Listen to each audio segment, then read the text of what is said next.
Hello everyone, Donnie Wanders here, and today I have wandered to Melancholy Mountain in Dartmouth, Nova Scotia. The story that I'm about to tell you takes place in April of 1842, and I'm visiting this trail in late March because I wanted to get a sense of what the terrain was going to be like at the time of year that the events took place. And the event that I'm referring to is the disappearance of two little girls in these woods. They left their house and didn't return home that night. And eventually their bodies were found here in the woods just outside of Dartmouth. Before we get into the rest of today's video, I wanted to show you this map from the collection of the Nova Scotia Public Archives. The map was made in 1842 to show the route the Meagher girls likely took when they got lost in the woods. No one knows the exact track that the girls took, but the person who made this map tried to show a possible or likely route. I've highlighted the route to make it easier for you to see. So this is the Meagher homestead. It's located between Lake Loon and Kings Lake, or what today is known as Topsail Lake. Their bodies were recovered up here. Total distance that the girls likely traveled was about 6 kilometers through super rough terrain. This map isn't totally accurate. For example, the lakes aren't quite the right shape and the scale is a little bit off. However, I have tried to approximate the route that the girls took on a modern map, and I'll show you that now. This red line represents a rough estimate of the route shown on the historical map. It was tricky to add that line, again, because the old map isn't to scale, so this is my best guess based off of someone else's best guess. The Meagher homestead is somewhere in this area, and this is Melancholy Mountain up here. The blue line is the trail that I took to get to Melancholy Mountain. So I started here on Montague Road. I followed the access road to the power line trail, took the power line trail to here, and then turned off and took this more wilderness trail up to Melancholy Mountain. Later in the video, I will point out Mountain Lake, which is really this little pond. And then I'm going to visit this cairn that's located just over here, a little bit to the east of the top of Melancholy Mountain. And then at the end of the video, I will be going down to Woodlawn Cemetary, which is, as you can see, not too far from the Meagher homestead. So now that you have a little bit of context for this hike, let's get on with the rest of the video. The trail starts here off of Montague Road, which is just behind me here. This is in a protected water area, part of the Lake Meagher watershed. This section of the trail follows this woods road or access road that leads to a very large power line. And I think this road is here just to provide access to the power company to those transmission lines. This part of the trail is extremely easy. So I've just reached the power line. There's one of the towers, and I'm making a left turn here to follow this trail along the power line. So I'm basically walking under the power line for the next few hundred meters.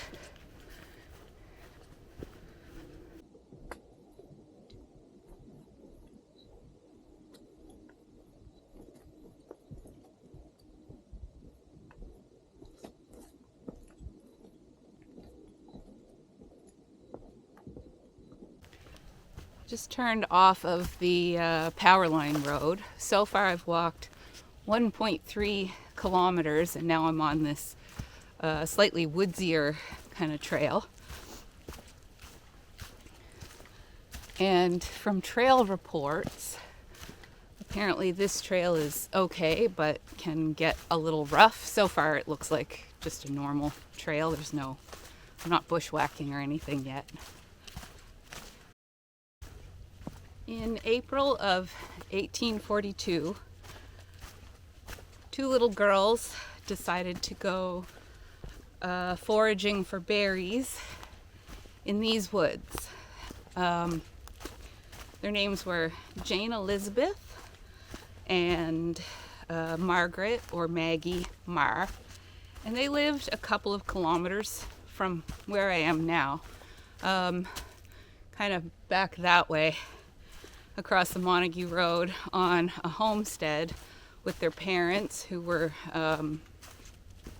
Jane and John Marr, and their older sister Martha, who was 11, and a newborn baby brother named George. So on this particular day, Jane Elizabeth, who was 6, and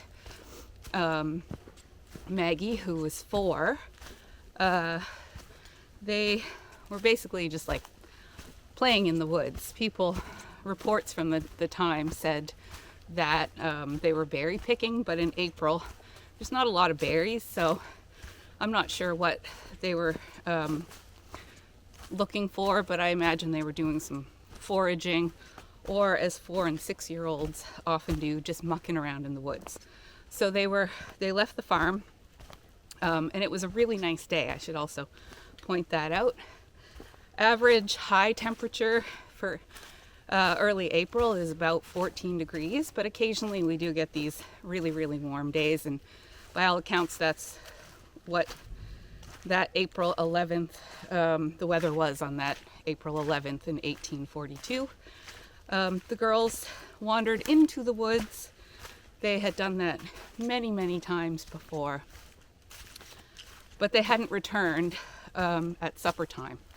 So their father, who had the measles at the time, he was recuperating or suffering with measles, had their hired hand go out and look for them.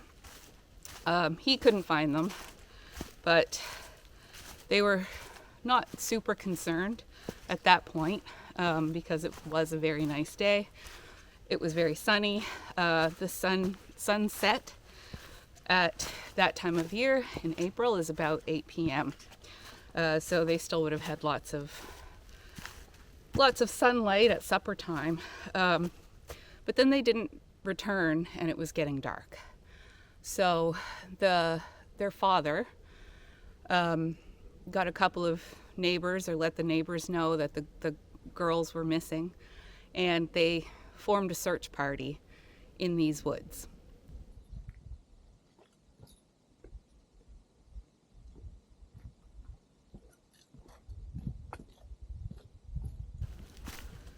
They looked for the girls throughout the night. Overnight, the temperature dropped quite a lot, and in fact, it snowed that night that the two girls were lost in the woods. The next day was Tuesday, and the weather remained cold, and word kind of got around the community, which would not have been very big at that time. Just some farms scattered around. There would have been lots of space and not lots of people. However, people continued to search for the girls on Tuesday, couldn't find them. They continued to look for the girls on Tuesday, Wednesday, and Thursday, and they did find signs of the girls. They apparently saw some little footprints in the snow, but the amount of snow that they got was only 2 inches, and it hadn't really accumulated and had kind of melted, and they lost those tracks. And they also found a scrap of cotton that was from one of the girls' dresses, so a ripped piece of clothing snagged on a bush. So they continued to look, but still couldn't find the girls. By this time, word had really gotten out, and hundreds of people were showing up to help search for this little 6-year-old and 4-year-old. And then it made the newspaper on that Saturday that these 2 little girls were lost in the woods, and for any able-bodied person to head out here to the Meagher farm to help in the search. And the numbers of people that showed up was reported to be 3,000. So I don't know how accurate that is, but safe to say a lot of people were kind of captivated by this story of these 2 little girls lost in this thick woods.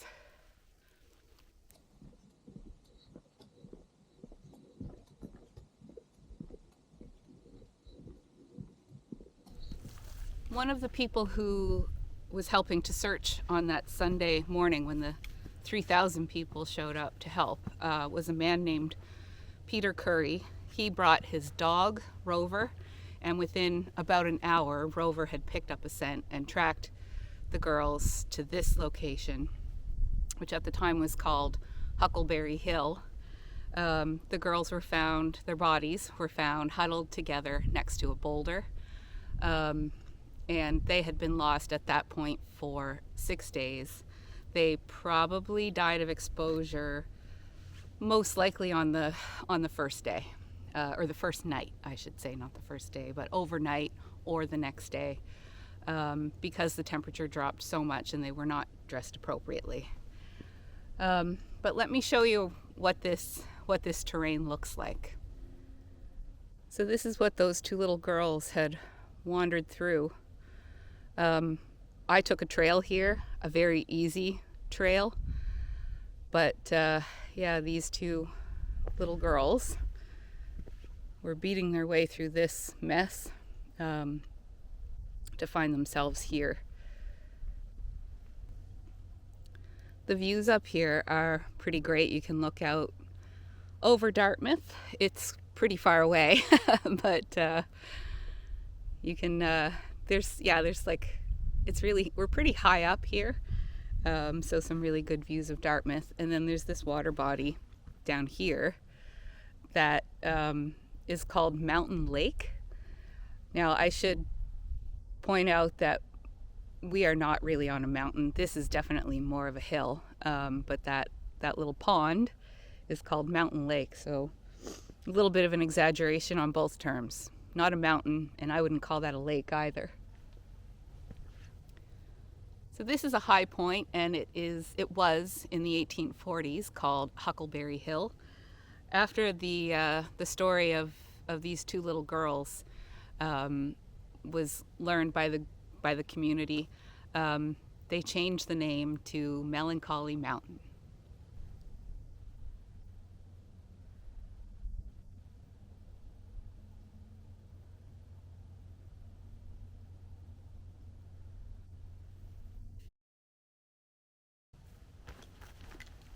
The trail doesn't end here at the top of Melancholy Mountain. It actually continues this way a little bit to another point of interest up here.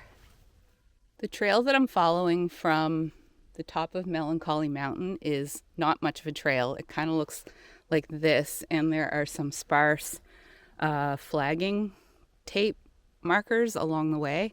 And then these little markers that have been counting down from 8 at the top of Melancholy Mountain. I'm at 4 now and headed this way, but this is what this part of the trail looks like. It's like definitely not much of a trail. And I've had to climb under a couple of fallen trees. So this part, very, very difficult. The first part of the trail was like very easy. The first, however long that was. Just a few hundred meters from the top of Melancholy Mountain is the last feature of this trail that I wanted to show you today, and it's this cairn that was probably placed here sometime shortly after when the girls were found. But no one really knows who placed this up here, and in fact nobody knew it was here until about 2012 when a couple of hikers apparently stumbled upon it when they were back here exploring.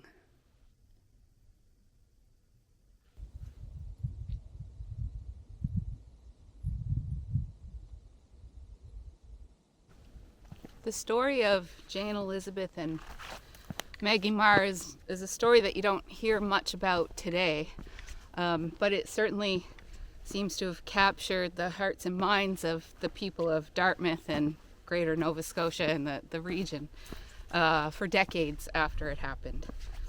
There's a marble statue at Evergreen House that someone carved of the girls. I don't know a lot about it, and I haven't seen it, but I have seen photos of it online.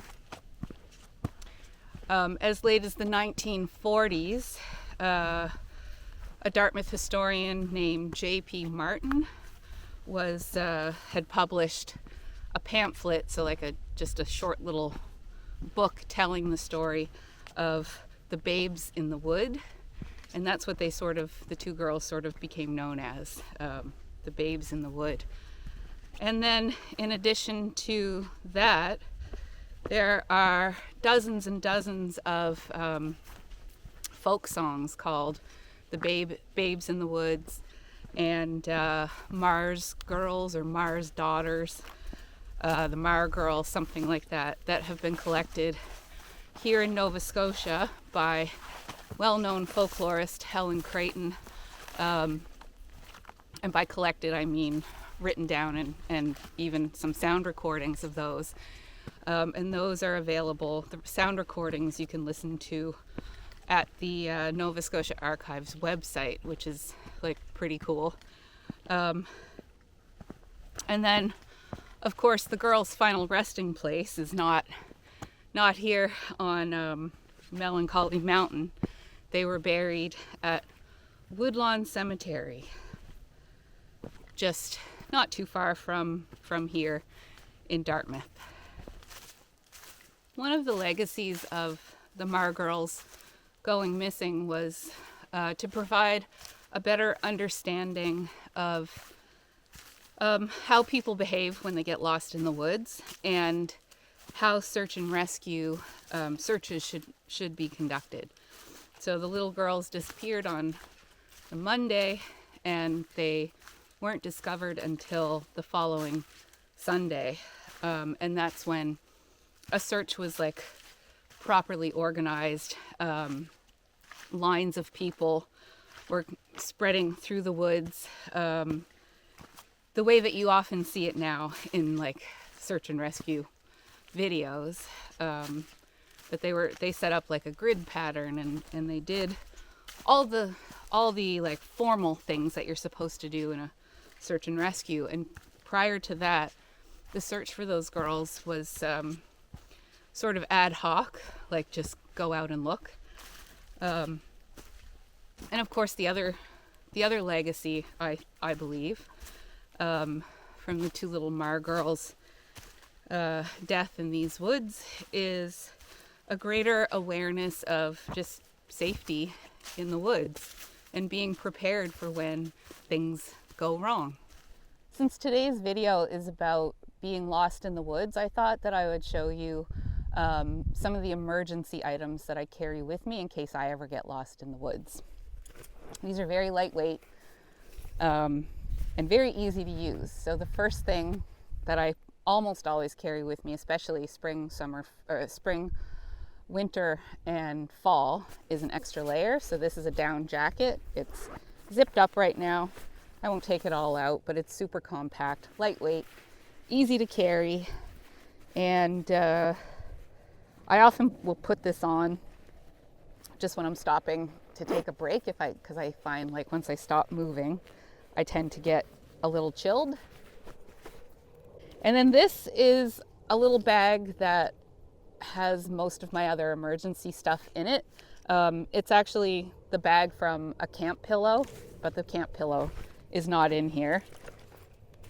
I just use the bag, and some of the items that are in here are things that I do use and other things that I just use in case, or I just keep in case of emergency. So one thing that I have in here is a knife that could be used to do lots of things, but primarily I have this knife because it could be used to like make kindling and tinder if I needed to start a fire. I carry an emergency flare with me. So this flare, they come in packs of 3, by the way, and they're the kind that you're supposed to keep in your car. You pop the cap off, strike the end, and then it's almost like a big party sparkler. I saw this on another YouTube channel, a guy who always carries, when he's going out in the woods, he carries a flare with him for 2 reasons. One is that you can use it to signal your location.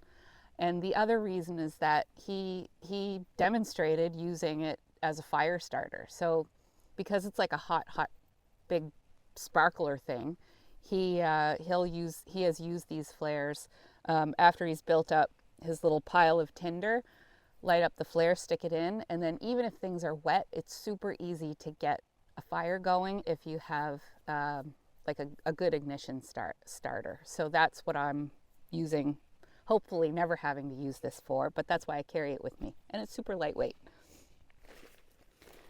The other things that I keep in here, this is an emergency shelter. So it's one of those like Mylar blankets. One side is orange, the other side is like tin foil. It's quite large, so I'm not going to take it out. But it's also got instructions on the orange side of how to set up various like styles of shelter.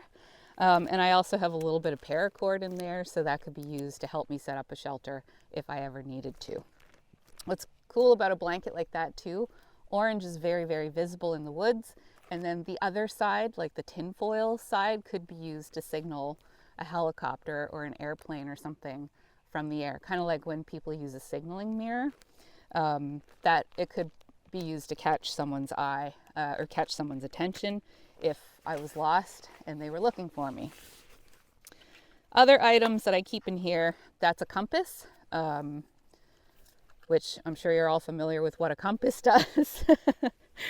And then I have this little pocket locker, which is a waterproof plastic case that I've put a few items in, including some medications, tick tweezers, waterproof matches, a lighter, duct tape, aqua tabs, which are tabs that you use to purify water, and Vaseline. Vaseline is another really good fire starter.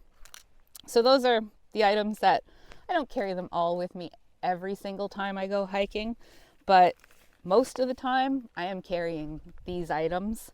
Occasionally I'll add other things to my emergency pack, but yeah, super lightweight and compact. This whole thing, I'll just load it up here. I'm thinking that probably weighs, I don't know, like a pound to a pound and a half. It's very lightweight.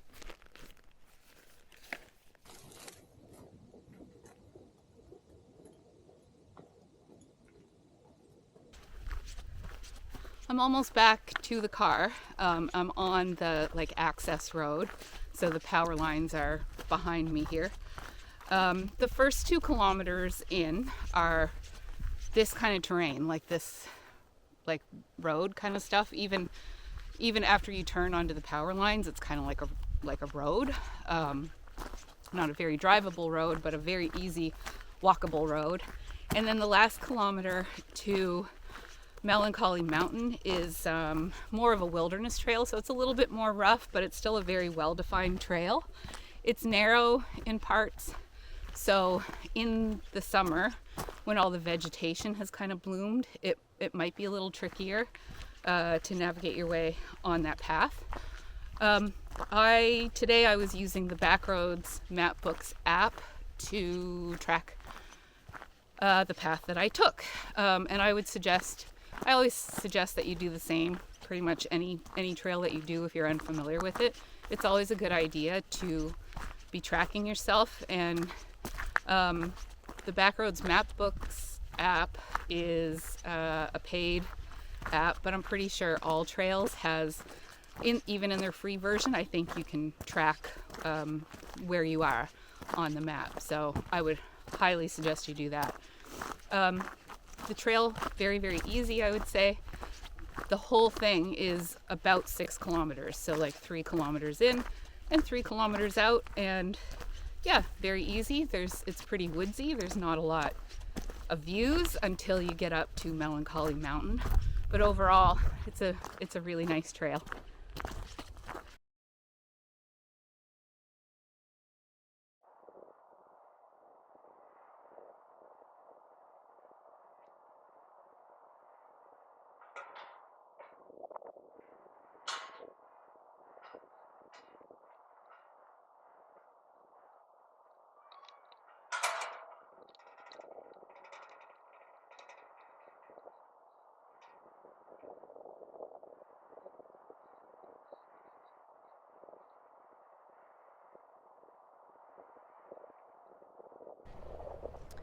I'm here at Woodlawn Cemetary, and this is the final resting place of the Meagher girls.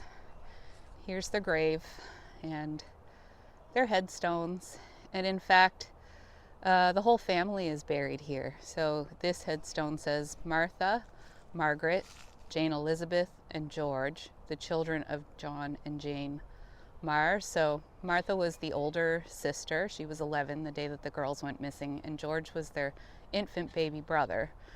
And I'm not sure what happened to those kids, but it appears that none of those children survived to adulthood. And then on this side of the headstone, we have the parents are also buried here, John Meagher and his wife Jane. John was only 44 when he died, and Jane was aged 50, so none of them lived very long lives.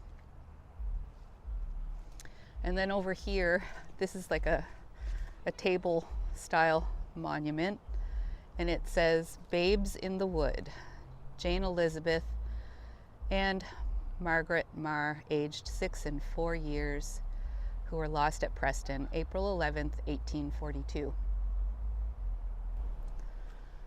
The man who was ultimately responsible for finding the bodies of the girls was a Mr. Curry and his dog Rover, and he received a reward for locating the missing bodies. And apparently he donated that reward that he received, or didn't donate it, but paid to have a monument made for the girls. And I'm not sure if it's that tabletop monument behind me, or if it is the carved statue that is in Evergreen House, which is part of the Dartmouth Heritage Museum.